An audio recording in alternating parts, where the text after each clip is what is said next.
Alright, now we're going to look at the formula and idea behind the shell method around the x-axis. So remember when we did around the y-axis, we put everything in terms of x. So when we do the x-axis or something horizontal, we're going to put everything in terms of y. So once again, if we look at this thing from an axis of rotation, coming out to the actual line, that would be the radius, but we'll call that just usually y, and that will be the radius. And then the height will actually go the other way out to the function.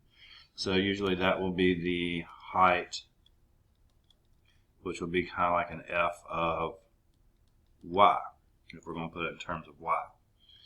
So once again, we got the volume from the bounds a to b, 2 pi, radius, height, dy, so everything's in terms of y. Okay, so let's see a problem with that. So we're going to rotate a figure here around the x-axis. It is the region above the line, x equals 3 minus y squared, but goes up to y equals square root of 3 and goes over to x equals 3. So we're going to rotate around the x-axis. So we want everything to be in terms of y. So 2 pi from a to b, radius times height, dy. So let's see what we've got here. The radius here from any point will go out from where we're rotating it around out to where we want it to be.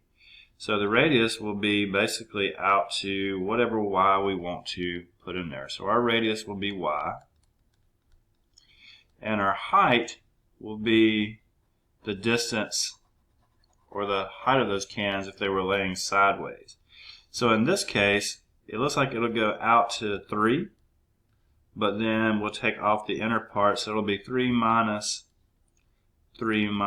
y squared. So that leaves us the region between here, wherever we are. So 3 all the way back to the curve.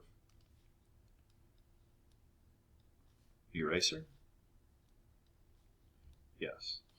So from 3 all the way back to the curve. And that's in terms of y. So let's clean that up. H equals 3 minus 3 will just go away, and it'll be a positive y squared. That'll be our height. Now as far as a and b, a in terms of y will go down to 0, and b will go up in terms of y to square root of 3. So we'll have 2 pi from 0 to square root of 3 times y squared dy. So these are a set of cans laying on their side. So coming out of a line of rotation, excuse me, out to somewhere, that would be the radius, and the height would be going the other way in terms of y, height, this way. So let's see here. This looks like a pretty easy thing to do. Let's clean it up first. 2 pi integral from 0 to square root of 3 of y cubed dy. So that'll be 2 pi and y to the 4th divided by 4 from 0 to square root of 3. Let's just clean up a little bit more.